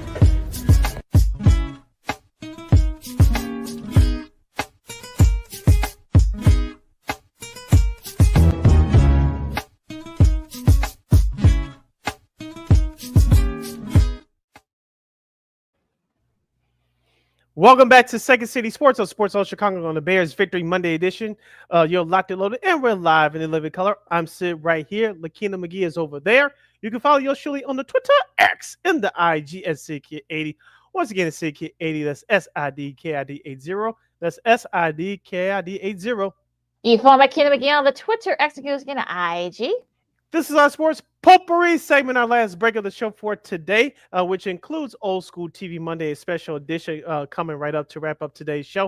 If you have any questions or comments of any of the subjects that we discussed on this show thus far, including your Bears comments over the 24-20 victory over the New York Football Giants from yesterday over the lakefront, you definitely hit us up at Sports Zone Chicago's Facebook page or at Sports Zone Chicago on YouTube. Type in those questions or comments in the comment section. LaKeena will get the up on the screen for you. Going to college football first, as got some very interesting results over the weekend. We'll start with Friday's results. Tulane beat Minnesota 38-32. Houston held off UCF. And, USC took care of Northwestern 38-17. Jaden Maleva, I should say, had 299 passing yards and a couple of TDs for SC. Just too much for Northwestern. They did keep it close for a little bit. I'll talk about Northwestern, but like I said, it was all USC after the middle of the second quarter. Yeah, and King Miller had a great game for USC as well. 50 carries, 127 yards, and a touchdown. And Mekhi Lemon, their star wide receiver, 11 receptions, 161 yards in the score. The Trojans outscored Northwestern 17-3 in that second half to pull away. Now Northwestern's 5-4 on the year, and they'll host Michigan at Wrigley Field coming up next weekend. And we'll give you that preview along with some of the other big time college football games coming on our next show on Friday, as far as previewing those games are concerned. Yep. Ohio State beat Purdue, not pretty easily, 34-10. But one of the games of the week were the big new Saturday game, and I wonder if Gus Johnson still has his voice, got his voice back. 27-24. Indiana came back to beat Penn State in a crazy, insane catch. I'm still trying to figure out how the heck he caught that. Omar Cooper Jr., his toe tap, the toe tap as they call it, keeping Indiana's undefeated season alive. Also, Fernando Mendoza helped lead his guys down the field. I think they were at their like 18. They were able to lead it down the field going into that. And again, that was a great catch. But again, you wonder, Penn State was trying not to lose. They were trying not to win. So you get curious to get these guys to come back. But yeah, that was one of those games where you're just like, what happened, Penn State? You only need one stop, as Jamar Chase said a couple weeks ago in that Bears game. But yeah, they couldn't get that stop. But let's be honest here. I'll speak for myself first. I'm sure I speak for a whole lot of faceless people, but no one expected Penn State to play like that, especially after lose your star quarterback and then let go on your head coach a few weeks ago. So Penn State really had nothing to play for. Everybody's against them. They gave a great effort. Shout out to Ethan Garkemeyer, the star quarterback for the Nittany Lions, 22-31, 219 yards in the score. Mr. Nicholas Singleton, that is, 10 carries, 71 yards, and 2 touchdowns. But I think, like you said, Indiana got caught off guard a little bit. You can say a lot, but they did enough to win that game, and now they keep their perfect season alive at 10-0, 7-0 in a Big Ten play. Yep. Texas A&M, no trouble with Mizzou, 38-17. Marcel Reed threw for 3 touchdowns and 221 yards. Alabama, again, not the prettiest, but they did just something to hold off at LSU. Georgia beat Mississippi State. Ole Miss go out of conference, no trouble with the Citadel. Texas Tech in front of Pat Mahomes, who was the guest speaker for game day. They were down there in Lubbock. Brian Morton had 219 yards and a TD, but it was a Cameron Dickey show. He had 121 rushing yards and a TD as the Red Raiders. It was basically all Red Raiders. I know, it was all Red Raiders. They basically dominated this game 29-7 over BYU, giving BYU their first of the season. Now they're in the driver's seat in the Big 12 going into these last couple of weeks there. We'll see who gets a chance to play down in Dallas and Jerry's World down at AT&T Stadium coming up in a few weeks. Now, Oregon survived the ghost of Keck Stadium in the afternoon there in the wind and the rain. Look, when I went down the field and went to that touchdown, I was like, okay, yeah, The ghost of Kinnick Stadium struck again, but nope. Dante Moore said, he led his guys down the field thanks to Noah Whittington, 118 rushing yards, and thanks to the Atticus Steppington, that's his name, folks. I'm not making the name up. He was including the game winner from 19. Well, it was actually 21 yards, but Oregon keeps their Big Ten title hopes alive, and also playoff hopes alive too by beating Iowa. Yeah, Oregon's been tested many times this year. I know they don't have the talent like they have been stacking up with over the last few years, but they keep on rolling. Like you said, the conditions were not in their favor, even though Oregon has some similar like conditions at times in terms of weather, like Chicago. But let's give some love to Noah Whittington for Oregon. 17 carries for 118 yards. He was basically their offense. Iowa, had a great defensive game plan, but Oregon made all the big plays down the stretches, including their last try to get that game-winning field goal set up. And of course, the Ducks nailed it, and now they're 8-1. And so Iowa, I know there's no such things as more victories, but if it was a category 4-1, they would have one following this game. Yeah, and Oregon was out to couple their top receivers. So, and also I think one of their starter safeties, he was out as well with a illness. So the fact they were able to do this shorthanded, I think you saw how Dan Lemming was excited after the game. So look, it's good to win these kind of games, especially this late in the season. So it could definitely help your morale boost there. Now Notre Dame beat Navy, no trouble with them. Wake Forest upset Virginia. So now everything's kind of an upheaval in the ACC. We'll get to that in a second here. Also, Cal with the walk-off touchdown in overtime, they beat Louisville. So again, that throws things into kind of like upheaval in the ACC. Vanderbilt needed overtime, but they held off Auburn. Miami, the perfect get-right game for the Hurricanes as they beat Syracuse. Wisconsin, congrats Wisconsin. I know Luke Fickle, I know some folks are not happy that he's going to be coming back next season, but they scored their first touchdown since September, and look, they had every right to storm the field down there up there at Camp Randall as they upset Washington 13-10. Yeah, I know Wisconsin's known as a party school, but they had an actual reason to party after upsetting Washington. Like you said, normally that Wisconsin is a big physical team. They talked about before the season started, we're going to change the way we play offense, and that hasn't worked out. It didn't worked out on Saturday, but they were able to squeak by with that 13-10 win, despite Washington dominating in the stats department. I want to talk to you real quick, LaKeena, about the Georgia-Mississippi State game. I said that I needed Georgia's quarterback Gunnar Stockton to have a big performance. Well, he did. He stepped up 18 of 29, 264 yards and 3 touchdowns. I don't know if this guy's going to get any consideration for a Heisman, but their star running back I'm talking about for Georgia's Nate Frazier, 12 carries, 181 yards in the score. Yeah, that was a really nice showing by Georgia. So yeah, a very nice performance there for Georgia. So we'll see if they can kind of keep it going there. Now SMU beat Boston College. Colorado, they had their chances to win this game, but they lose to West Virginia. So yeah, the long season continues for Coach Prime and his guys out there. UConn beat Connecticut. Arizona held off KU. Iowa State beat a nice bounce back when they beat TCU and such. Clemson beat Florida State. Kentucky, no trouble with Florida. Nebraska, despite without being out Del Rio, they beat UCLA, and UNLV beat Colorado State as well. The same Houston State beats Oregon State. And let's not forget Bill Belichick or Bill Belichick, North Carolina's Tar Heels. They beat Stanford by 5, 20-15. North Carolina's now 4-5 on the year, 2-3 in ACC play. Now, will the Tar Heels get into a bowl game? I don't know, but they've been playing well as of late, and they were finally rewarded with a victory over the weekend. Yeah, so definitely going to be very interesting to see what happens there going into this week. We'll get to this more because, like I said, we got other stuff we got to talk about. But some of the other games, for week 12, we're only about 4 more weeks left into the season.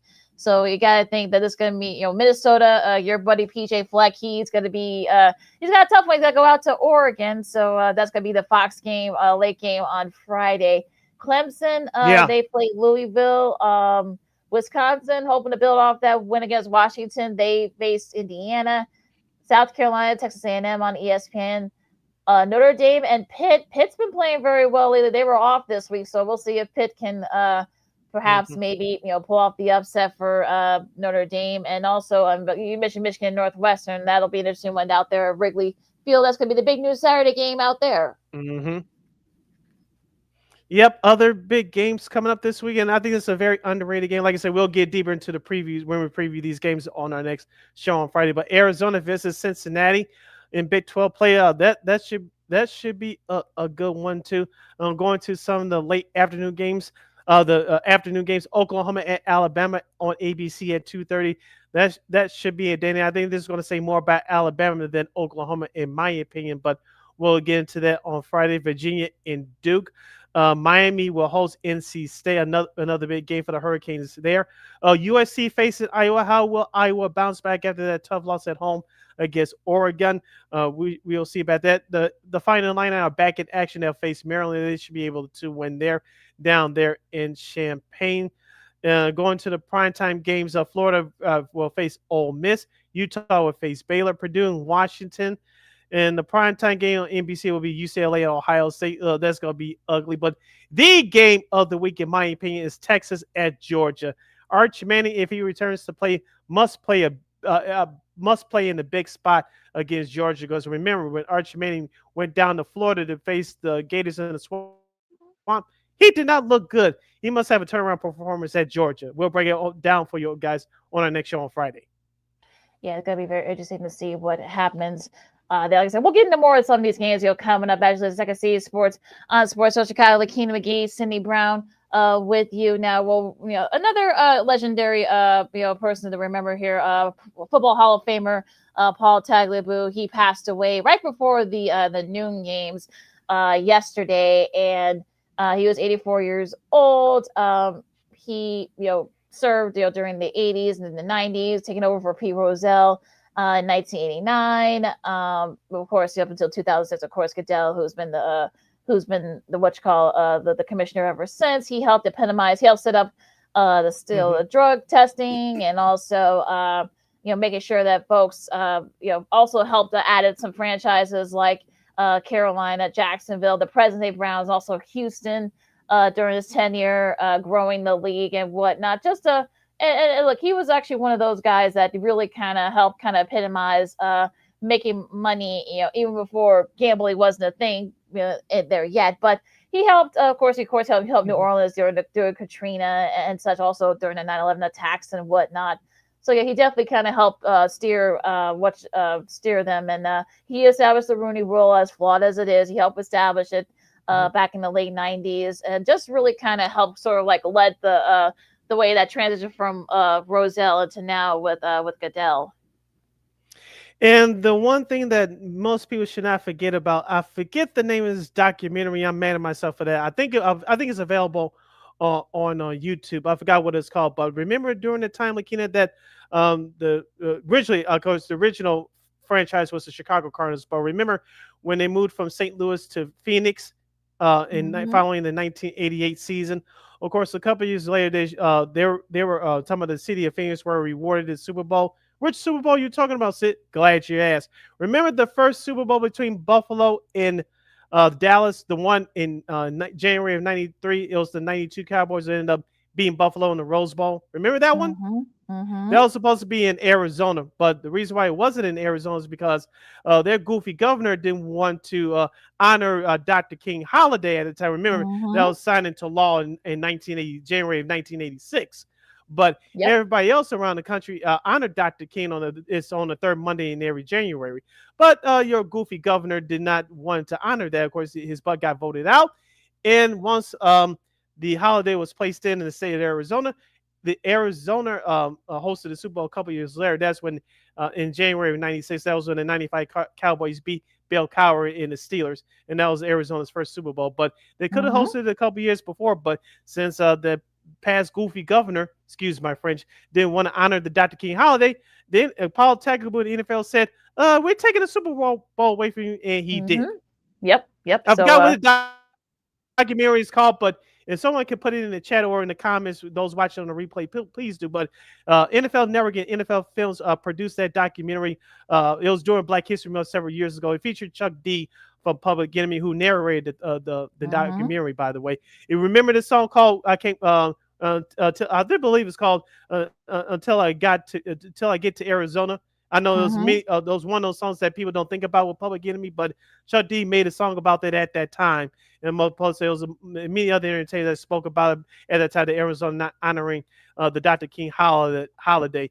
And that was featured in that documentary as well. I wish I could figure out the name of it, but no, that's what Paul Tagliabue did. Not too many people want to give him credit for it, but he was an engineer of. I know people don't want to mix sports and politics, but at some points, sports and politics do mix, and so it did in this situation right there. He stuck to his grounds. Like the NFL, we support the Dr. King holiday. If you don't support it, you're not getting the Super Bowl. Once Arizona put it back into law, they're going to honor the King holiday. Arizona got the Super Bowl a couple years later, January '96. Yeah, now they're in the rotation. So look, he was one of those guys. Yeah, he was one of those guys that he was a big believer in diversity and inclusion before. I know people have their druths about it now, but he was one of the first commissioners to really kind of embrace that. I know he and Gene and Upshaw, even though they didn't always get along, they always got the business done with the NFL and whatnot. Of course, he was a player's PA at the time. Talking about Upshaw, but yeah, like I said, he was one of those guys that got things done. And I think, he said, he had his flaws. He'll tell you. If you saw over the years, if you saw when he got inducted a couple of years ago, he admitted it, but he said, look, I mean, he kind of led the way for the growth of the NFL and whatnot, and to to what it is now. Kind of like I said, he was kind of like the bridge between people what he did and Roger Goodell, for all his flaws, what he's doing now. So he was kind of like that bridge, and I think he doesn't really get enough credit. I'm glad that in recent years he did get some love and some credit from both the players and the coaches at the time. But yeah, he definitely kind of led that way to kind of the level of the NFL become the number one sport in the country. And let's not forget under his tenure as well. You mentioned following the late great Pete Rozelle, who passed away in January of '96. Sorry, in '97. 97. It was '97. Salaries for NFL players exploded. Of course, they had to recover after that '87 strike where they had to use replacement players. So Paul Tagliabue was in the movie for that. Don't forget free agency. Remember Plan B, folks? That was a bootleg version of free agency. Now you have full-blown free agency, and that's what happened first. Between the offseason of '92 and towards '93, of course, Reggie White is the face of that going from Philadelphia to Green Bay, and of course a year later, going from '93 into the '94 season, we have the salary cut, which we have now. That was the first year of that, and of course, NBC lost his contract during that time, but Fox started in '94, so that was under Commissioner Paul Tagliabue's tenure, and of course, TV deals would explode as well. Of course, CBS got the NFL back when they lost in January of '94, following the '93 season. They got it back 5 years later. So, '98, and they still have it now. So that was under Tagliabue's tenure as well. So business was good in the '90s, and the NFL wasn't the number one TV show at that time, but it was starting to gain momentum. And look at what's happening now. Yeah, like I said, he was definitely, like I said, that the bridge, or I guess that's how people would call it, like the bridge between that. So, and I know people, and I remember people were like, "Wait a minute, you're giving it to Fox? Like what, Fox?" But look what's happening. So they're still going strong after all these years, over 30 years. So, look, I think he kind of helped lead the way there, and it's in fact with NFL on television, especially. So, we gotta do this at some point, Sid. But yeah, replay the story of the NFL on TV. It aired about I think it was like '97 or '98 on the old Classic Sports Network. It's still on YouTube, so make sure you guys check that out, because it kind of leads you to the evolution of the NFL on television from then. Well, this is back in 1999. I know you're talking about. Yeah. We'll do that at some point. Yeah. So it kind of and he was there, and he kind of talked about how all that kind of all bridged to what it was. Now, if only, I'm sure they're going to do a second part of that at some point, because look at it now you got streaming services and whatnot. Like, we'll get into it, but yeah, just wanted to kind of stretch that out a little bit. So Paul Tagliabue's imprint on the game of football will live on forever, and peace and love to him and his family. You're listening to Second City Sports on Sports on Chicago City. LaKeena here with it. Before we close out today's show with a special edition of Old School TV Monday, it's time to give the best team in Chicago their props. The new head coach, Jeff Blashill of the Chicago Blackhawks. Let's give him a hand as they beat the Detroit Red Wings 5-1 yesterday in Motown. A completely successful road trip. The Hawks are now 8-5-3 on the year. LaKeena, I know I covered the Hawks for the old website, We Are Rico Radio Award Media Now. But, of course, it was during those championship years. And you look forward to having some of those younger talent in there. It just didn't have any room at the time because they were winning cups. Of course, they went through that tough transition with Jeremy Collington and, of course, Luke Richardson, who got the boot early last year. But Jeff Blashill is doing the job. I'm not saying that this Hawks team is going to the playoffs, but now since they straightened out that mess with CHSN and Xfinity and Comcast, they're going to have me back watching hockey full time again, LaKeena, just like in the old days you do an old D and Davis show. But it's a good thing to watch to see this talent starting to grow.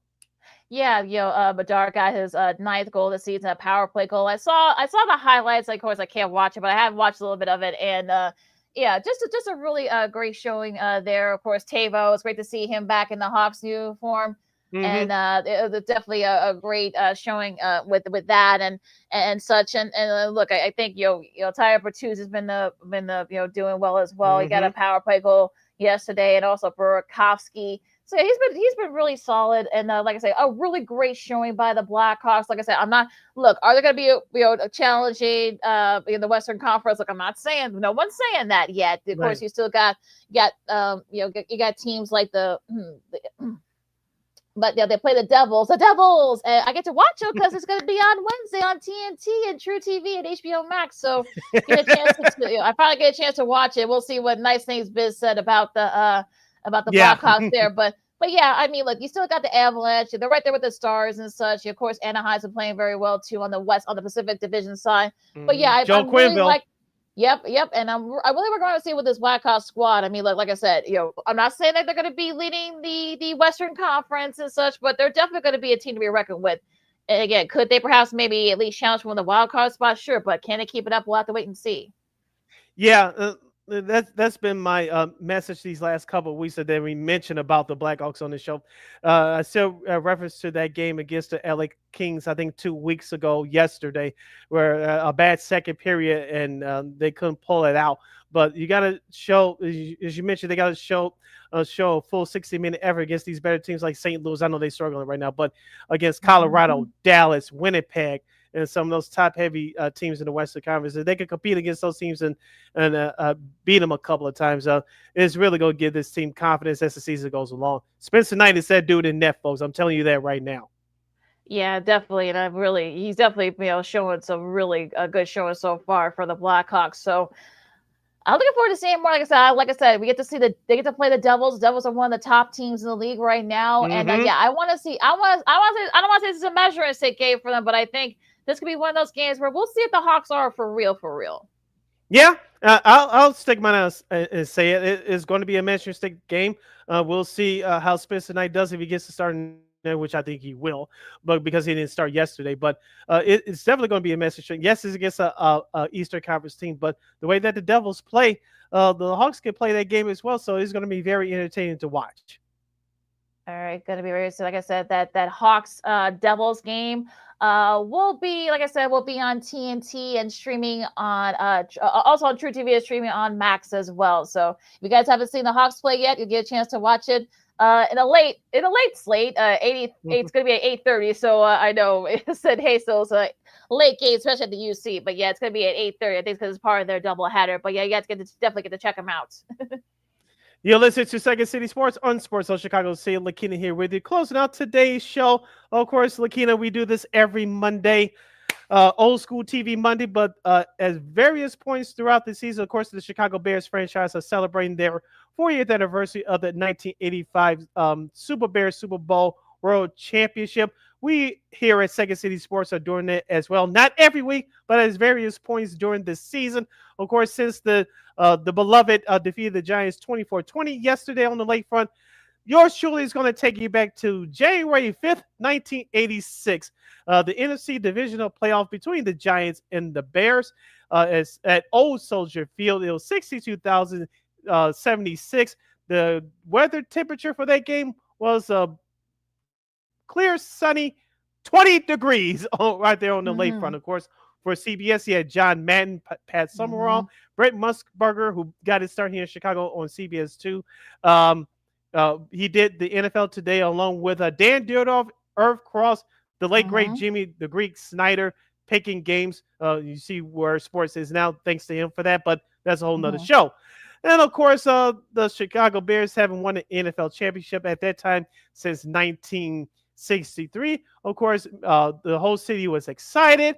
The New York Football Giants, they won the week before in their wild card game, but the Bears said, Bill Parcells, you have to wait till next year. The Bears defeated the Giants 21-0. And of course, Sean Gill, if that name rings a bell, if you're an old school Bears fan, had the shortest punt return in NFL history, which still stands at 5 yards. Sean Landetta, the Giants punter, he whiffed on it. Sean Gill picked it up and scored that touchdown in the first quarter. And of course, Dennis McKinnon, I should say, Silky D, number 85, caught 2 touchdown passes from Jim McMahon, both in the third quarter, to extend the lead and to seal the first of 2 shutouts for Chicago. Yeah, also the defense sacked Phil Simms 6 times. Yes, 6 times during that game. They also held the rushing totally 32 rushing yards in that game. So just a really solid performance for the Bears, and of course leading to the Super Bowl in that divisional round. And it's definitely one of those days where you're kind of like, I know some people thought that the Bears would win this game. I know a lot of people did pick the Bears up from what I can remember. But on the flip side, though, unfortunately, all the people thought had them shutting them out. Now, if you remember that next year, if you saw America's game from that next year, if you remember, I forgot who it was. I think it was Coach Parcells for the Giants, who said that loss kind of like got them to think that, okay, we need to make some improvements there for next season. That's what they did. They ended up winning the Super Bowl that next year. I'm talking about the Giants, but going into this one, but yeah, I mean, the weather was just terrible, and I think the full game is on YouTube. I don't know if the full. I think yes, it is. It's on YouTube, so you guys gotta check it out. But yeah, it was cold. It was blustery at Soldier Field, of course. Early January, of course it was. But yeah, it was definitely one of those games where the Bears imposed their will early, and the Giants just didn't have the answer. Yeah, and check out some of these names as you mentioned from the New York Giants squad. Tyler and Mark Bavaro, who would have a big game that next year against Denver at Super Bowl 21. For defense, remember this name? You really a football nut, Jim Burt, who will play for San Francisco later. yes, I remember that. Yep. Leonard Marshall, Gary Reasons, Harry Carson, who's finally in the Hall of Fame. Of course, Lawrence Taylor and Perry Williams. Yep. Yeah, pretty good. Like I said, a pretty good list of defensive starters there. Like I said, like 3 of those guys are in the Hall of Fame. Of course, Carson, Taylor, and I think Leonard Marshall's also in there as well. But yeah, really solid. And also on the offense side, you got Joe Morris. Again, he was like one of their top. He was like, I think he had like 1,300 yards, rushing yards or something like that. But they only kept, I think it's like 11 or 12 or something like that. So. The defense for the Bears imposed their will early, and they kind of showed you why they're one of the best defenses of all time. So, but like I said, I mean, that ended up being that game for them ended up being a wake up call for them. So, in essence, yeah, they kind of sorry, all you Giants fans, yeah, they kind of led the way there. But yeah, but I mean, I think, like I said, I think the Bears imposed their will early on in that muff putt. Oh God, Sean Mandetta, you poor guy. Yeah, that was extra win from that missed punt that day. Just final statistics from this game. Phil Simms, 14 of 35 for 209 yards. He was second, as you mentioned, 6 times. On the flip side, the punky QB known as McMahon, Jim McMahon, 11 of 21, 216 yards and 2 touchdown passes. The late great Walter Payton, 27 carries for 93 yards. All right, so 1986. Like I said, the game is on YouTube, the full game. So if you guys want to relive those moments, you can check it out. But yeah, as we go to Old School TV Monday, we remember the divisional playoff game in 1986 between the Bears as they defeated the Giants 21-0. All right, LaKeena, take us home. Oh, just a few quick notes though from college hoops over the weekend. Alabama beat St. John's over the weekend. I know our buddy Ryan Field wasn't very happy about that, but yeah, that Alabama team is very fast and physical, so they're going to be a problem. Native's done a great job there. And Houston, I know they leapfrog over Purdue. I don't have a problem with that. I mean, I think Houston had a better schedule this year, and it looked better in their opening game so far. So yeah, I don't really have a problem with them leapfrogging over Purdue. It's still early this season. We're probably a weekend, so folks, relax. Just saying. All right, on that note, I'm waiting for Thanksgiving. Oh well.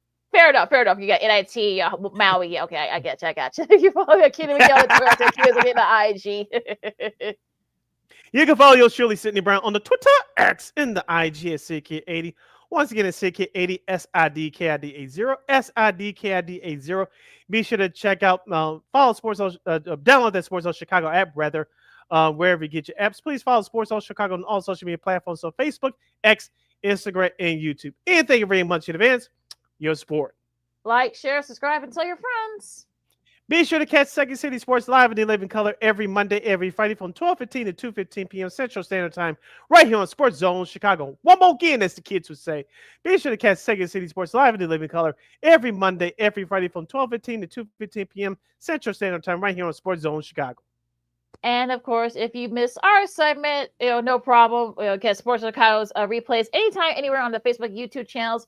So if you miss an interview, a segment, or what have you, get Sports Chicago anytime, anywhere on the Sports Chicago's Facebook, YouTube channels. And we will provide. All right, folks. I know it's snowing out there right now, so please be careful out there. If you're, also ironically, it's going to be the 60s the rest of the week. So just welcome to Chicago.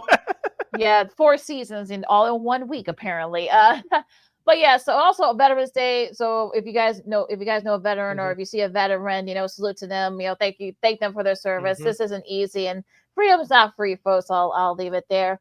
All right, so enjoy all the college football, NFL. I know there's a Thursday night game coming up on Thursday. You got college hoops, NBA, of course, and of course hockey.